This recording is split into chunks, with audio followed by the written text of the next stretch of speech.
Salam sejahtera bagi Bapak Ibu Saudara yang diberkati oleh Tuhan.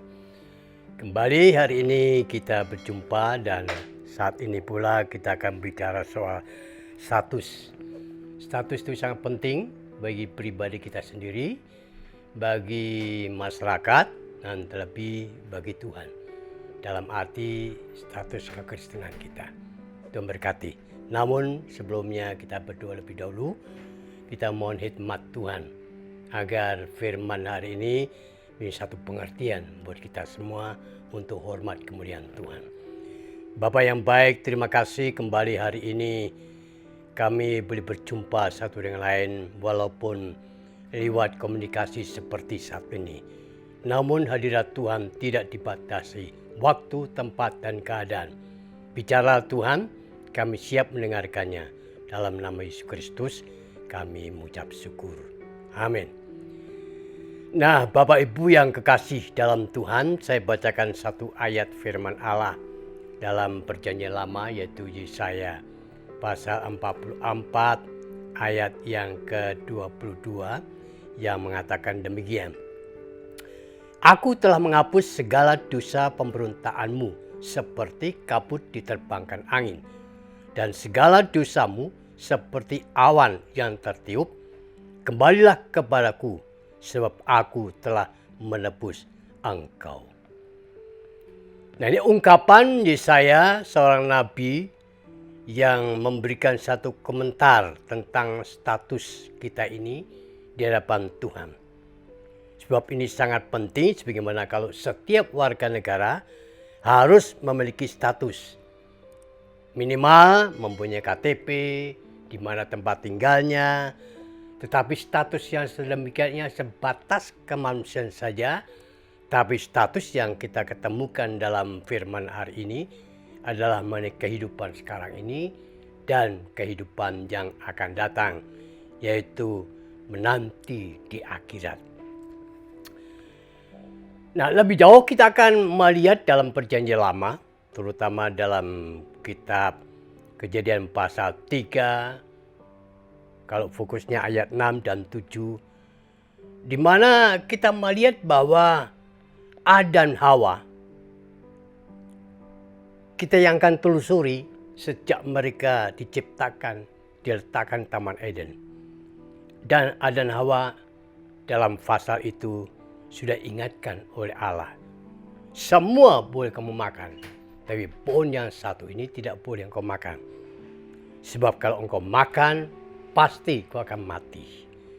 Dan dalam kitab Kejadian pasal 3 dan ayat 6 dan 7 itu, itulah permulaan kejatuhan manusia.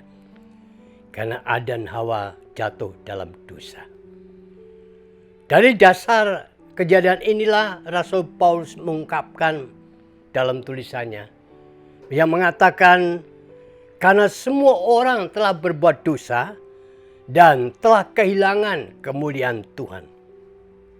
Tertulis dalam Roma pasal 3 ayat 23. Bahkan lebih jauh dari itu, dalam Roma pasal 6 ayat 23 mengatakan, upah dosa itulah maut atau kematian. Dan ini pasti. Dan ini harus kita garis bawahi, kita imani, kita pegang teguh sampai akhir kehidupan kita ini. Mengapa demikian? Karena ini status kita. Lebih jauh, bagaimana Yesus mengatakan kepada murid-muridnya. Yesus berkata demikian.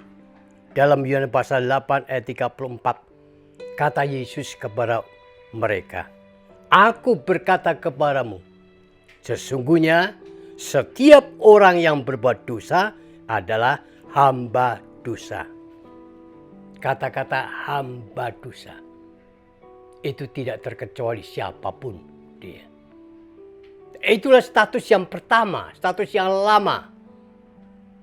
Sejak kejadian Adam dan Hawa dalam dosa, semua manusia tak terkecuali. Seperti apa yang dikatakan, bahwa siapa yang berbuat dosa itu menjadi hamba dosa. Pegang teguh status lama ini. Tetapi segala anugerah Tuhan tetap berjalan kasih sayang Tuhan kepada manusia. Sehingga oleh karena itu, maka Allah menjadikan dirinya sebagai Yesus, sebagai manusia, datang dalam dunia ini untuk dan telah mati di salib karena dosa-dosa kita, yaitu saudara dan saya dan kita semua manusia yang diciptakan oleh Tuhan. Yohanes 3:16 mengatakan, demikian Allah mengasihi dunia ini sehingga dikarunikan anak yang tunggal, dan barang siapa yang percaya akan dia tidak binasa, melainkan beroleh hidup yang kekal. Dan ini sudah jelas nih, kasih Tuhan mati di Golgota, bangkit pada hari ketiga, dan semua itu adalah demi saudara dan saya. Supaya kita yang status pertama hamba dosa, maka dikatakan selanjutnya, siapa yang percaya dan bertobat akan diselamatkan, jika tidak akan dihukum.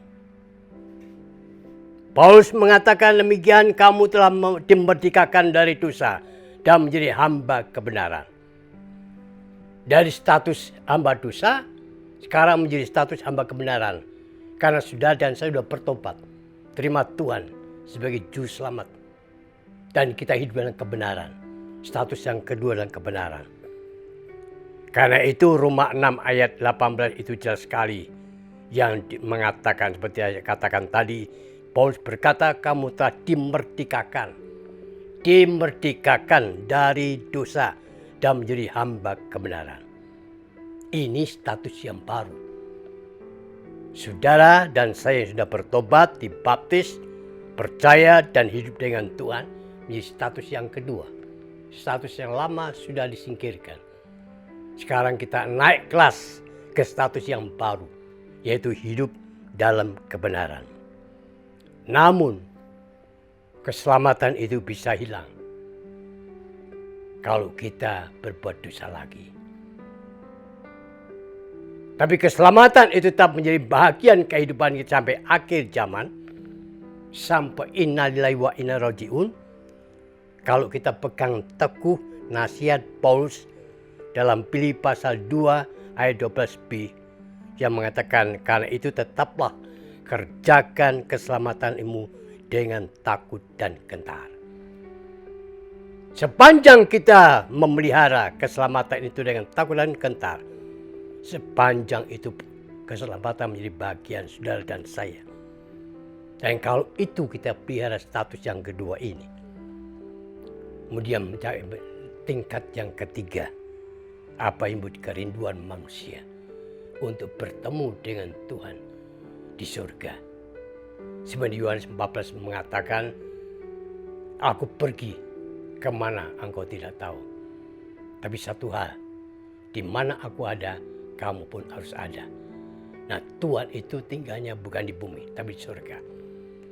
Dan di mana itu di surga ada, kita orang percaya harus juga ketemu bersama dengan Tuhan di sana. Karena itu, mari pegang teguh nasihat Paulus itu, pelihara keselamatanmu dengan sungguh-sungguh. Karena tanah air kita bukan di bumi, tapi di surga.